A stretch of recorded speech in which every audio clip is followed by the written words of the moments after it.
My computer froze. So anyway, I'm back and drinking more coffee. Fortune's Fool. So anyway, I was talking about the fate and the ship and all that stuff. That's where Romeo's at. He feels like a victim of fate because of what happened. He's just married Juliet, and now he ended up stabbing Tybalt. That doesn't go very well. And Benvolio says, and we're at line 130. I'm not sure exactly where my computer froze, but we're at line 130 right now. Tybalt says, you got to get up and get out of here because the prince is going to be coming. So Romeo's in shock. He didn't mean for this to happen. He didn't want for this to happen, and now it did. And, again, as I've said before, when it says they fight in the text of the play, when you watch the movie, that's a good 5-10 minute fight scene. And you'll see the difference between when Tybalt's fighting Romeo and when Tybalt's fighting Mercutio. The fight with Mercutio starts off kind of goofy, and they're kind of giving each other a hard time. The fight with Romeo is very serious right from the beginning, because they're trying to kill each other. Once he does kill Tybalt, and Mercutio's dead too, people in the town start to yell for the prince, because they want to know where the authorities are. And so the prince comes and says, where are the vile beginners of this fray? Who started this? Benvolio tells him the truth. And he said, this is what happened.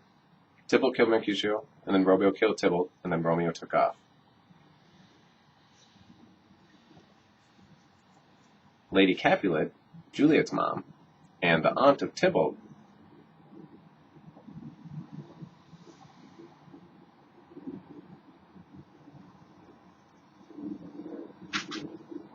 says, Romeo killed him.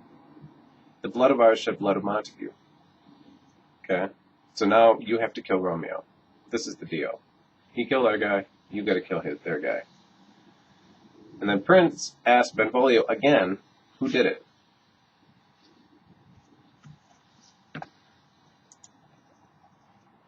And now I'm gonna talk like a cat. Okay? He asked Benvolio who did it. And Benvolio kind of basically goes through the whole rest of the story. And he said, I was there, and then Tybalt showed up, and he wanted to get into a fight with us. And then Benvolio, I did my best to stop them, and then Romeo came, and Romeo was trying to be peaceful to him, and he talked with his knees humbly bowed, and, so he was looking very submissive when he was talking to Tybalt. He was trying to be peaceful, he was trying to be friendly, he was trying to make sure that this doesn't get escalated into a bigger fight. Like the fight I'm about to get into with the big cat that's sitting on the trash can in the back of this picture. This is where I live. I live in the alley. Anyway, that's neither here nor there.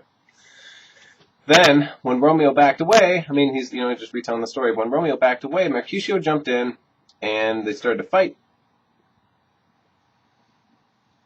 Romeo jumps in and says, hold friends, part. And then it was kind of the demonstration I showed you with my little stuffed animals. Tybalt accidentally stabs Mercutio.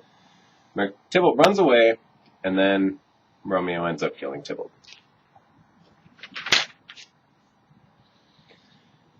He ends this by saying, this is the truth, or let Benvolio die. And Benvolio is telling the truth. But if it was you, and it was your family, and someone from the family that you hated told this story, your automatic assumption would be they're lying. They're just trying to they're trying to get their own family off the hook and make sure that their own family doesn't get in trouble, and that regardless of what Romeo did, they're just trying to prevent him from getting in trouble. Lady Capulet says, his affection makes him false. He's a kinsman to the Montagues. What do you expect him to say? And he said, I beg for justice, which you must give. Romeo slew Tybalt. Romeo must not live. Okay, so really, the problem is that sorry, I'm back from being a cat.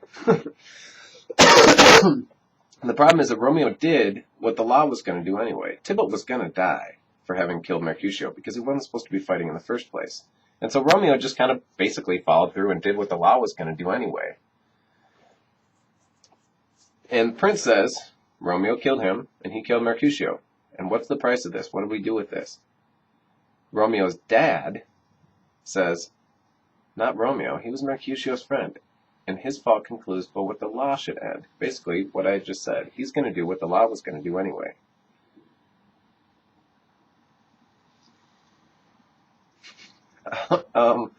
The prince then says, for that offense, immediately do I exile him hence.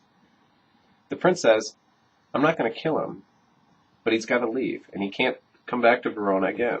And if he does come back to Verona again, the town we're in, then we do kill him. Now, you can see, and he said, one of mine got killed too. The prince and Mercutio are related. Okay? So, now the prince is directly involved in this feud as well. Mercutio got drawn into it because he was friends with Romeo, but he wasn't involved in the feud at all. He wasn't in Romeo's family. And now the prince, who's not related to the Capulets or the Montagues, is drawn into this feud as well. And so this thing that started between two families, it keeps getting bigger and bigger and involving more and more people that don't have anything to do with the feud at all.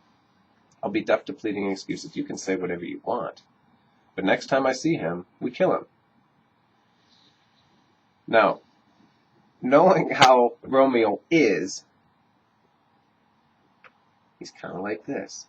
I don't know what to do. I don't know what to do. I don't want to go. The next time we see Romeo, Romeo is lying on the floor of Friar Lawrence's place, crying, sobbing, and he won't get up. He's not acting like a man.